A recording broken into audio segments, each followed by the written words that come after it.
In this clip, we go D to D, our forwards are back to support, and we go up the wall nice and quick right away. Really good job. This one is for the wingers again. The puck is right down there with the arrow here, and we dump it around. I want you guys to watch our right winger. Right, he doesn't leave the zone early.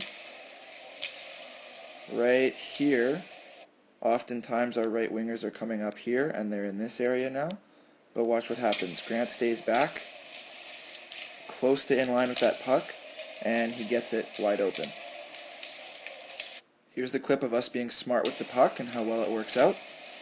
So Cameron gets control of that puck, and right here, instead of throwing it back into traffic, he realizes that our other D is open over here, who's calling for it, throws it back to him.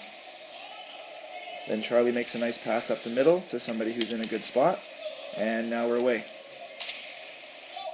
So here's a clip of a goal against where there's a couple things we do well, but we could do a little bit better.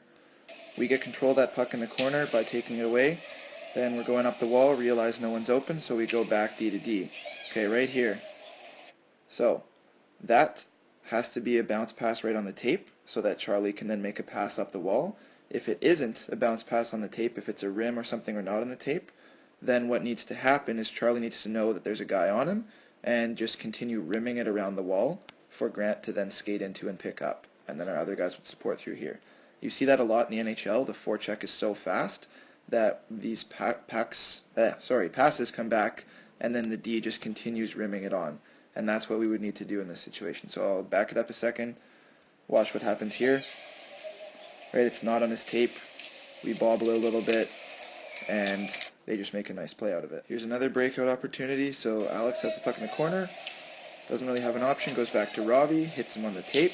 Robbie looks up, and he doesn't really have an option here. Our winger should be a little bit lower, but the other two guys are in the right place, and even if the winger was lower, he's not really an option because there's a guy right on him. So Robbie makes a good play going back around. We get it across, and here is where things could be better, right? We miss the tape, it goes to the other team. If that puck is on the tape here, we've got our other winger coming through this way, but we also need our centerman to bust up the middle a little bit to be a support option.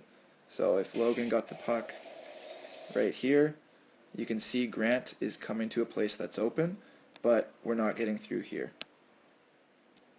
Here's a clip of our D doing quite a good job, communicating, talking to each other, and moving it back and forth.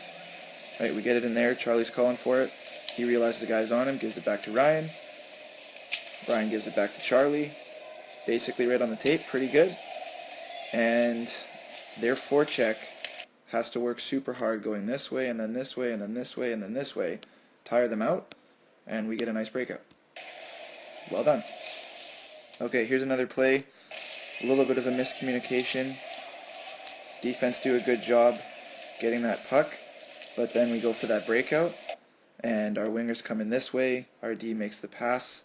What I actually want to see in this case here is when we're close to our zone like this, we want to use our net. When we hide behind the net with that puck, a forward has to choose to either come this way or this way, and then what that means is you can move the opposite direction and you've got to step on him, and somebody should be open because he's coming to check you. So if we're in this kind of a situation here where we get that puck, this guy's heading this way, let's just take it behind the net, hold up, let everyone come back to where they're supposed to be, winger down here, other D in front, and then let's attack. Here's a clip of a breakout that's done pretty well, but just went a little bit wrong. So Dylan makes a good move on the guy.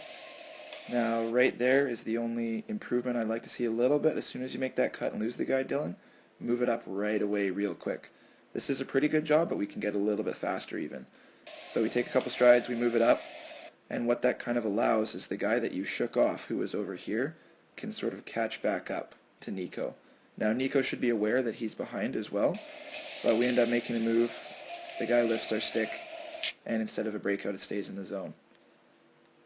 Otherwise, we've got our winger in the right place here, we had our center supporting nicely, and we had our winger down low, so that's a good job. To wrap things up, there's a lot of other clips I had of breakouts tonight, but I think that's enough, and I think you guys are starting to get the picture. Our breakouts aren't very clean right now, and By clean, I mean tape to tape so that we can attack with speed down on the other side. That's where we need to get to as a team, and in order to play more fun hockey, that is the ultimate key here. You guys want to play hockey in the offensive zone, score goals, and win games. This is the number one thing that's going to get us there. So what we're trying to build on here, like I said in practice on Sunday, is we practice with no pressure right now, our breakouts. All of those passes need to be perfect. Then we're sending one forechecker in, and we need to be able to execute against one, and then we bring it to 2, 3, 4, and ultimately up to 5 guys forechecking us in practice so that it's a real game situation. And once we can break out with all that pressure in practice, we're going to be amazing in games. So that's where I want to get to. That's where I want you guys to want to get to, and it all starts with making the pass in practice. This all ties in with A1 hockey. If you guys want to move up to better teams next year, this puck movement needs to be a big part of that. And if you go watch our Pee Wee A1 team play, you'll see passes are executed much better than they are at our level, and that's a big thing that allows them to make progress, get in the offensive zone, and score goals. So I'm going to finish this off with a quote here. I want all you guys to memorize this quote, and I'm going to, please don't tell any of the teammates at the game tomorrow, because I'm just going to say who knows the quote and ask different players and figure out who actually watched the entire video. So the quote is this: every pass matters. Okay, memorize that. Don't tell anyone on our team, and I'll be testing you on that tomorrow at our game.